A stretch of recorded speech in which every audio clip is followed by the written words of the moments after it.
Now to the growing tensions between the United States and Iran over that country's nuclear program, as well as accusations that it's supporting Iraqi insurgents. As David Martin reports tonight, the U.S. military is ready to send an unmistakable message to the Iranians.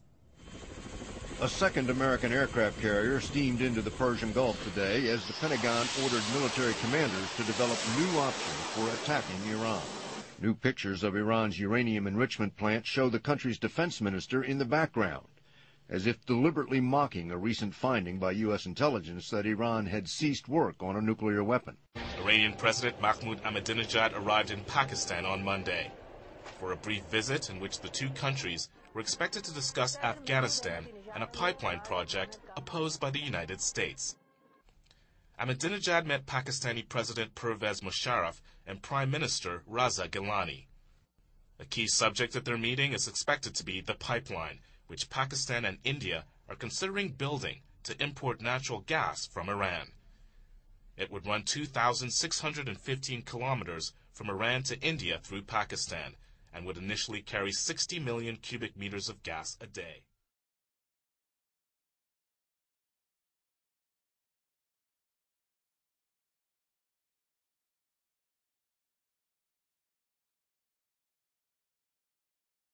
When the invasion of Afghanistan was complete, we installed its new president, Hamid Karzai. Who was Hamid Karzai? He was a former advisor to UNICAL. Bush also appointed as our envoy to Afghanistan, Zalmay Khalilzad, who was also a former UNICAL advisor. I guess you can probably see where this is leading.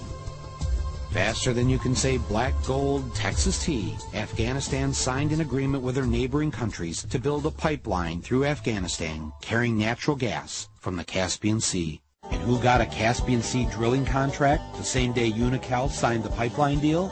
A company headed by a man named Dick Cheney. Halliburton. From the point of view of the U.S. government, this was kind of a magic pipeline because it could serve so many purposes. According to Cheney, the biggest threat is Iran. And it's no wonder with respect to this pipeline, because the Iranians have their own rival proposal to lay a pipeline, an LNG pipeline, either in the shallow coastal waters of the Arabian Sea or along a very short land route along the coast of the Arabian Sea. And it would thus provide entree into the market in India. Well, former Chevron director and handmaiden to the oil interests, our United States Secretary of State Condoleezza Rice, would have none of this. And this proposal is a terrible threat to the American energy interests. India is likely to sign the gas pipeline deal with Iran in the next 4 to 5 weeks.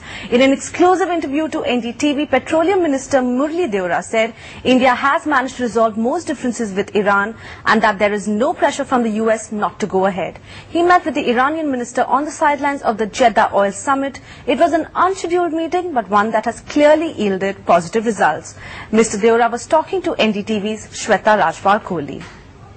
India has revived talks with Iran on the Iran-Pakistan-India pipeline. We have with us the Petroleum Minister Murli Deora. So how was the outcome of the bilateral talks with Iran? We just had a meeting with the Iran's oil minister, and it's not a revival. The talks are continuing. There were some minor problems which are sorted out. There were some issues with Pakistan that has been taken care. Unfortunately, the Pakistan minister changed now. So we have to deal with the new minister who is going to deal with it. And very soon we should be able to sign the agreement between Pakistan and Iran. But in a news conference with local reporters, McCain misspoke in the way he accused Iran of fomenting violence in Iraq. Common knowledge, and has been reported in the media, that that Al-Qaeda is going back into Iran and receiving training and are coming back into Iraq from Iran. Except that Al-Qaeda in Iraq is largely Sunni and Iran's government is largely Shia. The two sects have feuded for centuries. After a whispered reminder from Connecticut Senator Joe Lieberman, McCain immediately corrected himself. I'm sorry, the Iranians are training extremists Not al-Qaeda. He's a person who's now been marginalized. So I don't know where he is. Nor do I just don't spend that much time on him, Kelly, to be honest with you. Didn't spend much time on him? What kind of president was he? I'm a war president. I make decisions here in the Oval Office in foreign policy matters with war on my mind.